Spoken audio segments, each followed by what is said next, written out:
शुभविवाह या मालिकेच्या 13 नोव्हेंबरच्या भागामध्ये ज्या वेळेला रघुकाकांवरती गुंड हल्ला करतो, भूमी त्याच्यावरती वार करते.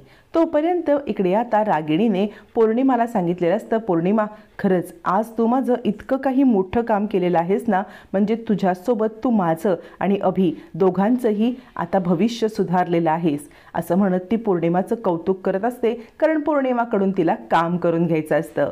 रागिणी सांगत असते, खरंच तू स्वतःचा तर उद्धार केलासच पौर्णिमा, पण त्यासोबत नवऱ्याचा आणि सासूचा पण उद्धार केलास. म्हणजे ना ही भूमी ज्या वेळेला लग्न करून इकडे आली, तिची आगावगिरी, तिचा डोई जडपणा याचा मला खूप त्रास होत होता, पण त्या भूमीसोबत तू सुद्धा या घरात आलीस याचा मला आज सार्थ अभिमान वाटतो. कर पौर्णिमा, सह्या कर. आता इकडे भूमीने त्या गुंडाच्या डोक्यामध्ये काठी घालून त्याला बेशुद्ध केलेलं असतं आणि ती म्हणते, रघुआका किती लागले तुम्हाला आणि का हे गुंड तुम्हाला मारतायत? रघुआका म्हणतात, मालकीणबाई मी तुम्हाला खूप महत्त्वाची गोष्ट सांगणार आहे. म्हणजे ना आकाश बाबांच्या वडिलांचं मृत्यूपत्र, ते मृत्यूपत्र मी डायनिंग टेबलच्या खाली ठेवलेलं आहे आणि त्या मृत्यूपत्रामध्ये जे लिहिलंय ते तुम्ही वाचा. याच्यावरती भूमी म्हणते, रघुआका कसलं मृत्यूपत्र, काय बोलताय तुम्ही? आपण आधी हॉस्पिटलमध्ये जाऊया आणि मग सगळं बोलूया. रघुआका म्हणतात, नाही मालकीणबाई, हॉस्पिटलमध्ये जायला वेळ नाहीये, तुम्ही ताबडतोब घरी पोचा आणि डायनिंग टेबलच्या खाली ठेवलेलं मृत्यूपत्र पहा. ते मृत्यूपत्र पाहिल्यावरती तुम्हाला कळेल की आकाशबाबांच्या जीवाला धोका आहे. आकाशबाबांच्या जीवाला धोका आहे, तुम्हीच तो धोका टाळू शकता. भूमीला काहीच कळत नाही. ती म्हणते, रघुआका काय बोलताय? आकाशच्या जीवाला धोका कुणामुळे? आणि डायनिंग टेबलच्या खाली मृत्यूपत्र ठेवले म्हटल्यावरती भूमीला आता एक घटना आठवते की आत्यांकडून पाणी सांडलं होतं आणि भूमी तिकडे वाकणार होती, पण तेवढ्यात राजाकाका म्हटले, भूमी अगं राहू दे की सगळं. हे भूमीला आठवतं. त्यानंतर कार्पेट हलवलेलं आठवतं आणि त्यात ती फाईल कुठेतरी गेली हे सुद्धा आठवतं. भूमी सांगते, रघुआका तुम्ही पहिले हॉस्पिटलला चला. रघुआका म्हणतात, नाही मला वेळ नाही, तुम्ही ताबडतोब पोचा, ते मृत्यूपत्र ताब्यात घ्या. असं म्हणत रघुकाका बेशुद्ध पडतात. मग मात्र भूमी रघुआकांना सोडून जाऊ शकत नसते. ती प्रशांतला कॉल करते. प्रशांतला कॉल करून सांगते, मी ना एक तुला ॲड्रेस पाठवते आहे, त्या ॲड्रेसवरती ॲम्ब्युलन्स घेऊन ये. तोपर्यंत इकडे आता पौर्णिमाने खोट्या सह्या केलेल्या असतात.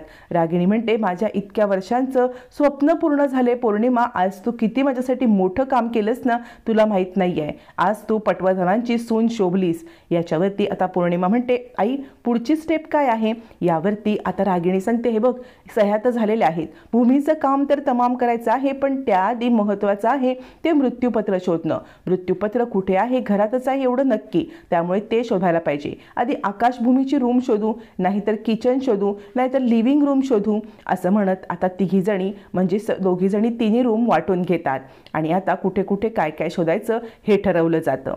इकडे रघुकाकांना हॉस्पिटलमध्ये पाठवण्याची भूमीने सगळी व्यवस्था केलेली असते आणि प्रशांत रघुकाकांना ॲम्ब्युलन्स घेऊन न्यायला येत असतो. मग भूमी मात्र घरी निघण्याची तयारी करते, कारण प्रशांत रघुकाकांना सुखरूप आता हॉस्पिटलमध्ये पोहोचवणार असतो. भूमीचं मन अगदी सांगत असतं की रघुकाकांवरती संशय घेऊन मी खूप मोठी चूक केली.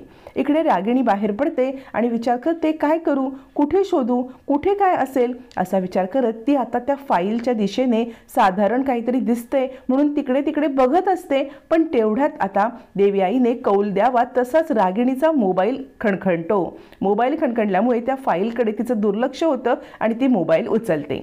त्यावेळेला उस्ताद तिला सांगतो की बाईसाहेब खूप मोठा गोंधळ झालाय, रघु माझ्या तावडीतून सुटलाय. म्हणजे एक छोकरी आली होती, माझ्या डोक्यावर ती रॉड घातला, मला बेशुद्ध केलं आणि रघुला घेऊन गेली. यावरती आता मात्र रागिणी म्हणते, कोण छोकरी?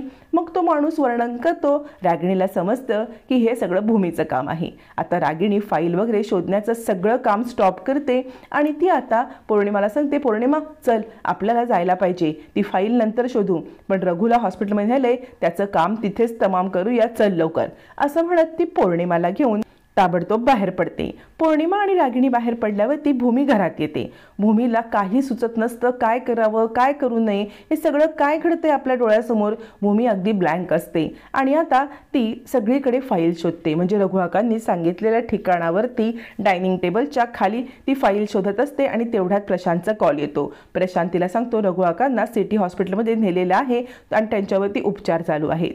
आता मात्र भूमीला रघुकाकांचे शब्द कानावरती पडतात आणि भूमी मटकन पटकन खाली बसते. फाईल तर काही सापडत नाही, पण भूमी एकदम हतबल होते. काय चाललंय? घरातल्या घरात हे कसले डावपेच चाललेले आहेत? आणि रघुकाकांवरती विश्वास न ठेवून मी खूप मोठी चूक केली. रघुकाकांवरती मी विश्वास ठेवायला पाहिजे होता. ते सांगत होते मला. मी कसा नाही विश्वास ठेवला? कारण या घराचे वफादार नोकर आहेत रघुकाका. त्यांच्यावरती विश्वास न ठेवून मी खूप मोठी चूक केली. असं म्हणत भूमी आता योगेश्वरी आईकडे माफी मागते आणि रघुकाकांना काही नको होऊ दे, त्यांना लवकरात लवकर बरं वाटू दे असं सांगत असते.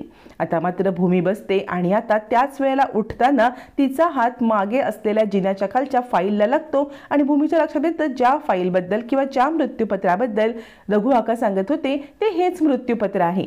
मग आता लगेचच ती फाईल उघडते. फाईल उघडल्यावर ती मृत्यूपत्र वाचताना तिच्या आता प्रत्येक वेळेला चेहऱ्याचे हावभाव बदलतात, कारण खूप काही मृत्यूपत्रामध्ये वेगळंच लिहिलेलं असतं.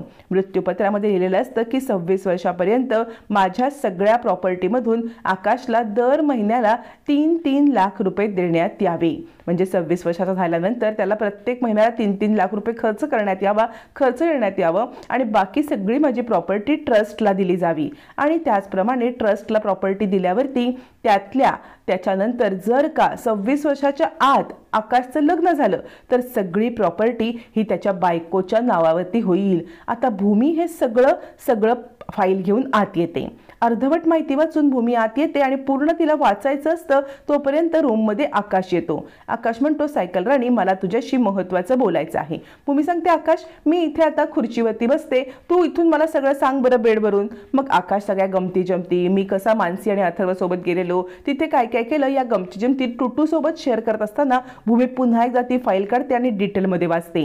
26 वर्षानंतर जर 26 वर्षात लग्न झालं तर सगळी प्रॉपर्टी भूमीच्या नावावरती. हा क्लॉज भूमीला काही कळतच नाही. म्हणजे आकाशच्या बाबांनी असं का बरं केलं असेल मृत्यूपत्र, आणि या मृत्यूपत्राबद्दल रागिणी आत्या आणि आजी या दोघींनाही का माहित नाहीये, आणि रघुकाकांकडे कसं काय हे दिलं? या सगळ्या गोष्टीचा भूमीला काही उलगडाच होत नसतो. आणि ज्याप्रमाणे ती मृत्यूपत्र वाचत वाचत पुढे जाते तिच्या डोक्यांमध्ये शंकेचं काहूर येतं. का हे असं घडलं असेल? ते काही नाही, मला रागिणी आत्याला जाब विचारायलाच पाहिजे असा विचार करत ती आता फाईल आपल्या कपाटात ठेवते आणि रागिणीच्या रूममध्ये निघते. रागिणीच्या रूममध्ये आत्या आत्या असं म्हणत येत असताना तिला आता पौर्णिमाने सही केलेले पेपर दिसतात. मग आता भूमी ते पेपर आपल्या हातात घेते आणि पेपरवरचा प्रत्येक मजकूर वाचता वाचता भूमीला एक धक्का पचवणं कठीण झालेला असतो, तो दुसरा महत्त्वाचा धक्का बसतो. भूमी ती फाईल हातात घेते आणि त्याच्यामध्ये लिहिलेला शब्द आणि शब्द वाचते की भूमीची सगळी प्रॉपर्टी ही रागिणी पटवर्धन यांच्या नावाने केलेली आहे आणि खाली सह्या पण आहेत. भूमी विचार करते, सह्या तर मी केलेल्या नाहीयेत आणि आत्यांनी ही प्रॉपर्टी स्वतःच्या नावावरती करून घेतली, म्हणजे आत्या कल्प्रेट आहेत, आत्यांनी हे सगळं केलंय. किती भयंकर आहे हे सगळं. आत्तापर्यंत मी आत्यांवरती विश्वास ठेवला आणि आत्यांनी या सगळ्यामध्ये मला अडकवलंय असा विचार करत भूमीला आता काय खरं काय खोटं हे काहीच कळत नसतं. आणि त्याच वेळेला तिथे रागिणी आणि पौर्णिमा यांची एंट्री होते. भूमी आता रागिणीला जाब विचारणार. त्यावेळेला रागिणी म्हणते, काय ग भूमी, काय झालं? तू अशी का अस्वस्थ आहेस आणि काय आहे तुझ्या हातामध्ये? असं जसं आपल्याला काही माहित नाही असा आवडत इकडे आता रागिणी भूमीसमोर येऊन उभी राहते. भूमी म्हणते, आत्या मी तुम्हालाच भेटायला येत होते, पण ज्या वेळेला मी तुमच्या रूममध्ये आले ना. रागिणी म्हणते, बोल की काय झालं, तुझ्या चेहऱ्याचा रंग का उडालाय? अगं भूमी बोल, नक्की काय घडलेलं आहे? भूमी म्हणते, आत्या मला हे पेपर मिळाले. रागिणी म्हणते, पेपर? कसले पेपर? आणि माझ्या रूममध्ये कसले पेपर तुला मिळाले? बघू असं म्हणत रागिणी ते पेपर आपल्या हातात घेते. आता रागिणीचा डाव तर फसलेला असतो, पण समोर आवडणं महत्वाचं असतं ना. इकडे पौर्णिमा विचार करते, झालं संपलं सगळं, भूमिताईने सगळं शोधून काढलंय. मग रागिणी ते पेपर आपल्या हातात घेते आणि पेपर वाचायला लागते. पेपर वाचता वाचता जसं काही आपल्याला माहीतच नाही, आपण हे पेपर पहिल्यांदाच बघतोय असे आविर्भावामध्ये पेपर घेते आणि म्हणते, काय ग हे? आणि ती आता भूमीकडे पाहायला लागते. आता मात्र रागिणीच्या चेहऱ्यावरचा रंग बदलतच जातो. आपण हे सगळं केलेलं भूमीला समजलंय आणि आता रागिणी हदरते. भूमी आता रागिणीकडे पाहतच बसते. रागिणी आता सह्यांचं सगळं कारस्थान हे ती आता पौर्णिमावरती फोडण्यासाठी पौर्णिमाच्या रूममध्ये रागिणी आता भूमीला घेऊन येते आणि तिथे पौर्णिमाने केलेले खोट्या सहीचे कागद सगळे समोर येतात. आता मात्र इकडे भूमी विचार करते, म्हणजे पौर्णिमाने हे सगळं केलं? आणि ती म्हणते, पौर्णिमा तू इतक्या खालच्या पातळीला उतरशील असं मला वाटलं नव्हतं आणि ती पौर्णिमाच्या एक थोबाडीत लावून देते आणि म्हणते का का वागलीस तू असं, वैरणीसारखी वागायची तुला काय गरज होती, पण आता पौर्णिमा तुला माफी नाही असं म्हणत चिडलेली भूमी पौर्णिमा एक थोबाडीत लावून देते। रागिणीने स्वतःवरती आल्यावरती सगळा डाव पौर्णिमावरती उलटून लावलेला असतो। आता खरंच भूमीला पौर्णिमाने हे सगळं केलंय असंच वाटेल की रागिणीवरती एकदा तरी संशय येईल, हे मात्र येणाऱ्या भागातच कळणार आहे।